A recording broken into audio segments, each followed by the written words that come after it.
Begin today's news with politics, as the ruling All Progressives Congress puts its house in order.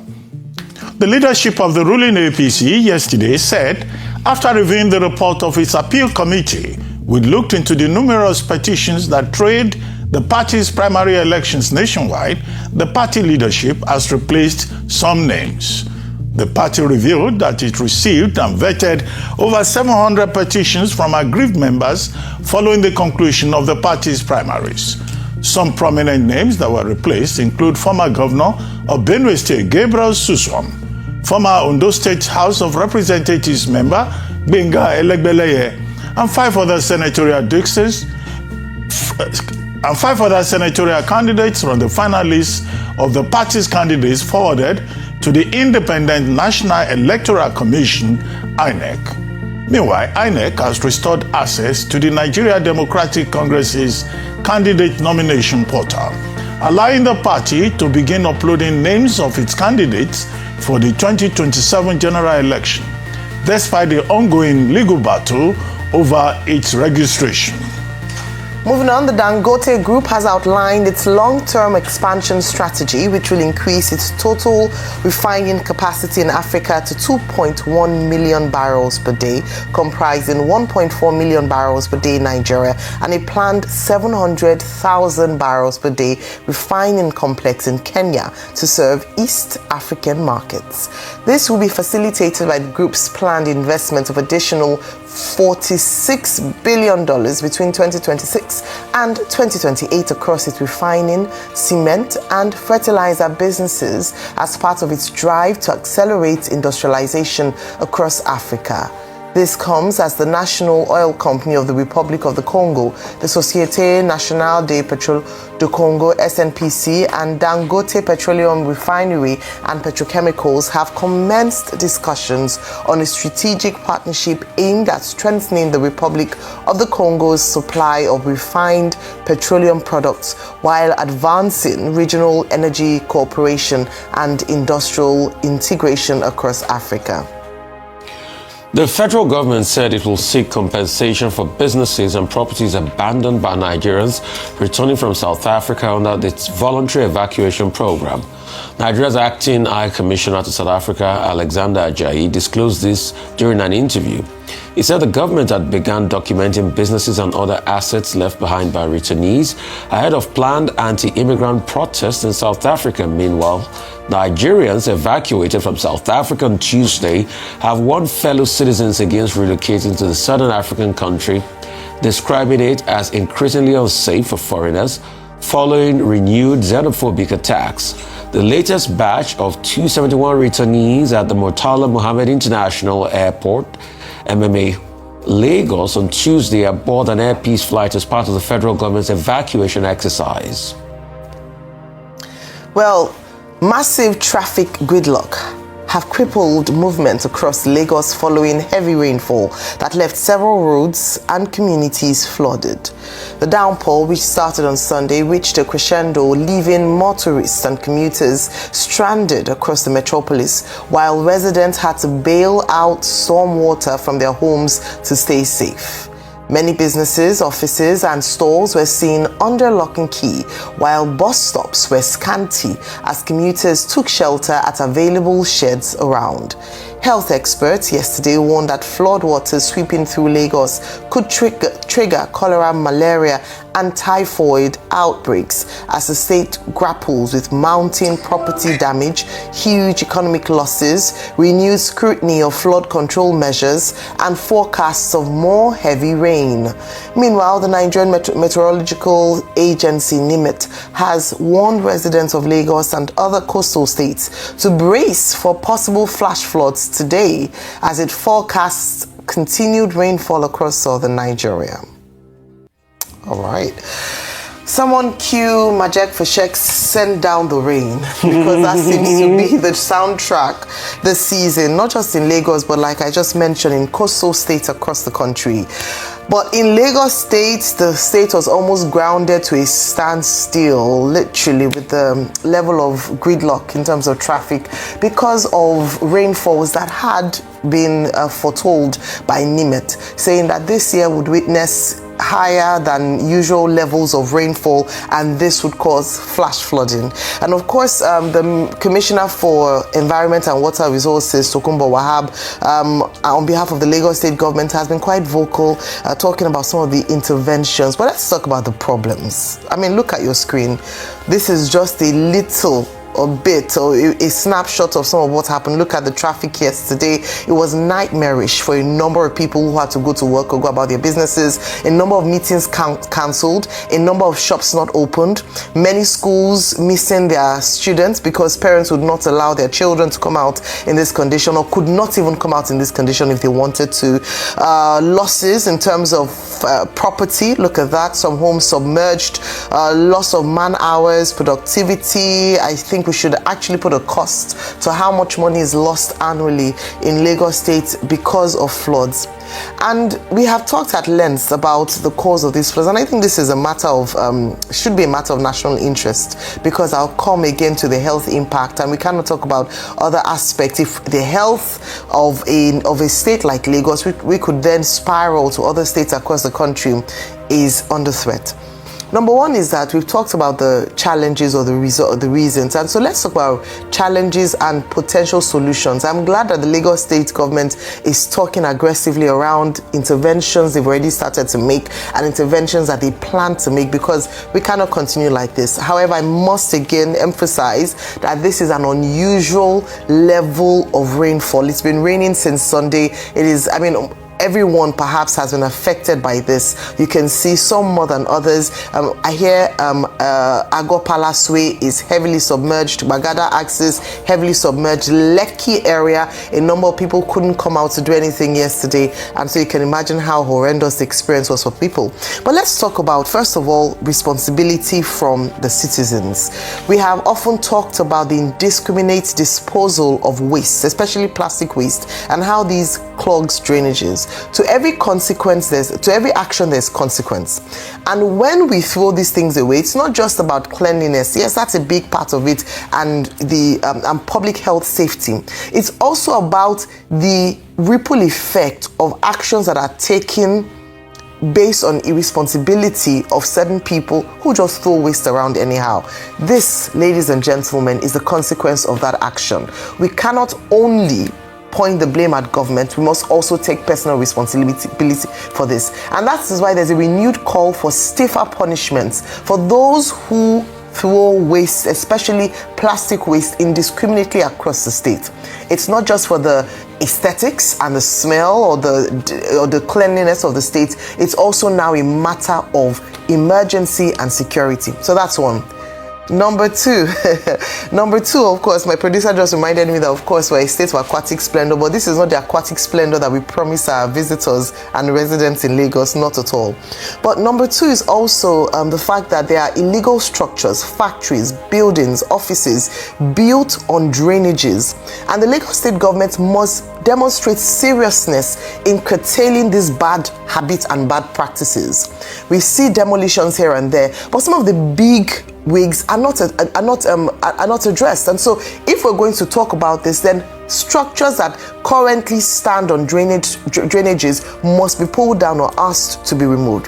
The other side is the issue around for estates having their stormwater storages being installed. Perhaps it's time for the Lagos State government to mandate estates to ensure that this is put in place to help to mitigate the rise. Then, of course, we cannot but talk about the coastal road and the highway and how this has impacted Lagos State. To be fair, we might not even understand the extent to which it's impacted, because when there was a call for an environmental impact assessment to be done as to how much this building or the construction of the highway would impact the environment, it was pushed back. I recall that Leila Johnson Salami famously posed a question to the Minister of Works, Dave Umahi, during a media brief in a town hall with journalists, and she was rebuffed. She was almost laughed out and was swept under the carpet. Now look at the impact of this, whereby we do not know the extent of what that construction would have had on the environment. Rufai repeatedly, when he came on the show, you also posed the question to him. So this is why when pertinent questions like this are asked, it is important important that public service holders are held to account and can effectively have an impact. I'm hoping that it's not too late to conduct that assessment and to see how we can begin to reclaim some of the damages that have been done already by the floods. So a number of things there, because I think it's critical. Now, on the health aspect of things, of course, we look at potential health emergencies. Cholera is one of them, malaria is another, typhoid is another. So this is an opportunity for public advocacy to begin to talk about cleanliness, interactions with the flood water, to ensure that you are more careful with boiling water so that we do not have compound problems on our hands. We're already dealing with how to contain Ebola on the African continent and how it impacts on Nigeria. We're talking about an overstretched health system. We cannot afford to have a public health emergency on our hands at this time. So prevention definitely better than cure. So some of the things, I think this is quite an important story this morning because of just how much is impacted almost all lives. With the APC, I think it's just a reflection of what general elections are, Rufai, whereby winning the primary does not guarantee that you'll be on the ballot. But on a serious side, it is just talking about the importance of the strengthening of internal democracies, because if we don't get it right at that primary level, it shows what would potentially be the case in general elections come 2027, a number of disgruntled personalities. But let me yield the floor to you now. Okay, let me start from the APC. I'm not surprised. You know why I'm not surprised? Because you see, when they cobbled together this electoral law, thinking they were going to hit some people below the belt, little did they know that it was going to come back to also haunt them. And you can see that the so-called let the will of the people be done, let us have a system where there's a direct primary where the people vote, has not worked, has failed. The intention of the direct primary was to make it be like developed countries and democracies like America. But where in the world is it that after people vote in a direct primaries, it's Abuja that decides who they give the tickets to? So why did you waste the people's time to come out? Why did we have all the shenanigan of counting in the first place, that people counted for 50 to 200? The same thing America does easily, that we see, or other democracies do. When it comes to Nigeria, it definitely develops K-leg. Anyway, I don't like to compare Nigeria and America. I keep saying that because this is a democracy that lasted for over years and they have their own peculiarity and problem. But we never just learn. I spoke to somebody yesterday, another platform, an analyst from Ondo State, that talked about the massive level of fraud that has befallen them because of the change of most of these names. And how some people in government, their faction was favored over the people. And he says the so-called appeal was just using Abuja influence to set some people back, because you know that the governorship election is an off-cycle election. Political dynamics have started to brew in Ondo State. If they get their own people in across the line, and the governor will definitely not be running that election, so they are going to have a clean sweep, a new set of faces to run. So those people in Abuja want to consolidate and put their own people in positions first. He said that's what is happening. And he said he feels very discouraged. In fact, the person announced that he was going to leave the APC as an APC member. It was so expensively on another platform. So that's what it just shows. And it shows the level of internal democracy. But you know the amazing thing? You will never see court case. You know why you never see court case? Because they've pressed people together.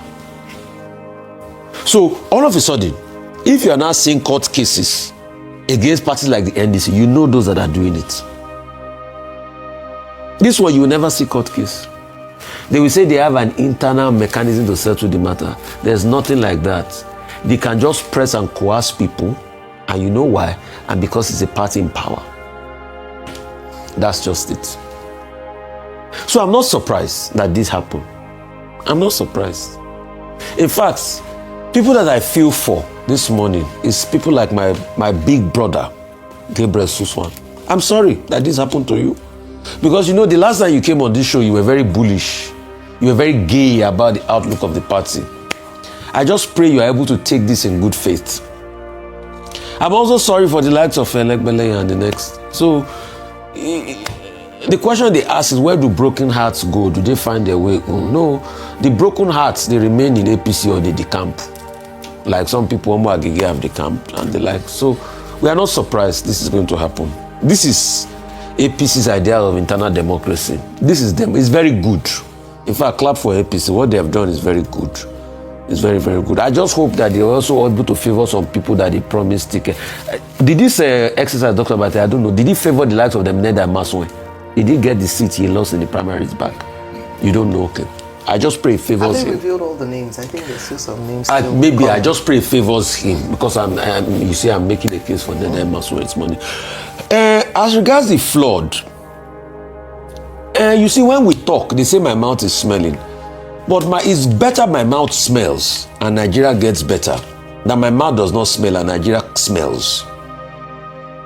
Today, I would like to challenge the Ministry of Environment in Lagos and challenge the Federal Ministry of Environment and Works to please show us, one, the mail trail and the negotiations and conversations over the environmental impact assessments.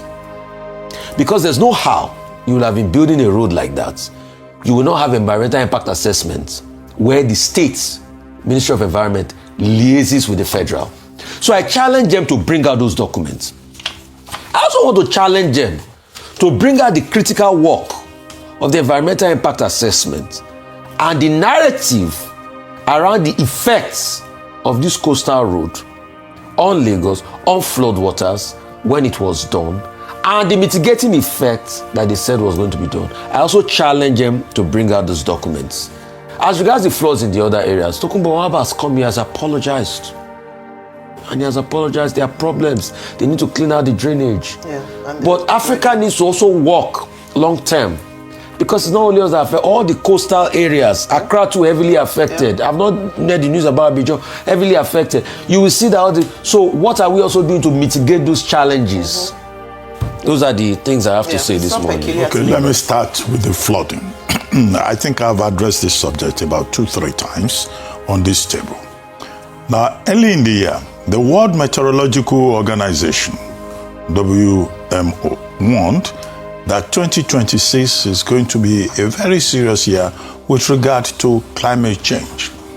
At the beginning of the year was La Nina, a phenomenon called La Nina, but the La Nina later moderated, which was a high level of cooling temperatures in Europe, Asia, and the whole of the Pacific. Now, this same World Meteorological Organization came up and said there's going to be another phenomenon this year, El Nino, which will be worse than what we witnessed in 2024. And the World Meteorological Organization said between June and August, you will have a moderate situation that will result in disruptions of weather conditions, agricultural output, drought, famine, flooding in parts of the world. And West and Central Africa were particularly mentioned along with other parts of the world. In Asia, in Latin America area, they specifically talked about earthquakes. Now, what we are seeing now is a confirmation of that prediction by the World Meteorological Organization. We have seen earthquakes, 7.2% degrees to 7.5 within 30 minutes in Venezuela, resulting in the death of thousands of persons. We have seen heat wave in Europe, Western and Central Europe specifically. And here in West Africa, we have seen a lot of flooding. The lesson to learn from this is that the WMO had already predicted that between June and August, what you are seeing will be very moderate. It will get worse as you approach November, when the climate change phenomenon will go up, weather conditions will change by about 90%. So what we're seeing now across West Africa, specifically Nigeria, Lagos to be exact, and Accra, where rain fell 140 millimeters, about 50% worse than what happened last year. So it's going to get worse, and people should be prepared. One of the things that WMO said was that regional environmental organizations should just know that we have gone beyond 1.5 degrees centigrade, and that we've gone even very close to 3 degrees centigrade, which will mean catastrophe for the rest of the world, and that those environmental organizations and government agencies across the world should be prepared. Now, to bring it home, NIMET, earlier this year, that's the Nigerian Meteorological Agency, also warned that the effect of global warming and climate change and all of that will be terrible this year in Nigeria, and that a total of about 32 states will be affected. So the prediction is coming to pass. The question, therefore, is that how prepared is government? However, what has happened in Ghana with Nigeria is what President Mahama was saying, that it's not just climate change or global warming. It is also about people blocking drainages. It's also about the fact that, the water level has risen. So both conditions, and here in Nigeria, we're particularly guilty in terms of how we abuse the environment. And the fact of that is that we even have plastic bottles being washed ashore. Life was threatened. Part of the threat to life is that some people were even swept away in some places. Some roofs were removed. Some houses started leaking. And, they talk about typhoid, malaria and all that. Well, that's given. Because once you have that disruption, the people who pay for it at the end of the day are the human beings. But for how long can we continue like this? Now, let me go straight to the Dangote story. The Dangote Refinery has now talked about an expansion of its refining business and to invest about 46 billion within the next few years across board. The cement business, the derivatives, the byproducts business, the cement business, with the objective of encouraging, expanding industrialization in Africa. The Dangote Refinery has already made it very clear that its written objective is to ensure energy security in Africa, to make African countries reliant, to ensure that by addressing energy poverty, this leads to industrialization. And in that regard, Aliko Dangote and his group have proven to be Pan-Africanists. And I think that they should be commended, they should be supported, and governments should particularly support Dangote Refinery. The government of Kenya is supporting the plan to build a 700,000 capacity barrels per day in Kenya. The Nigerian government, is also, I think, trying its best by offering the Dangote Refinery a free trade zone. And now Congo, the Republic of Congo, that is already approaching the Dangote Refinery to say, look, we also have refining capacity.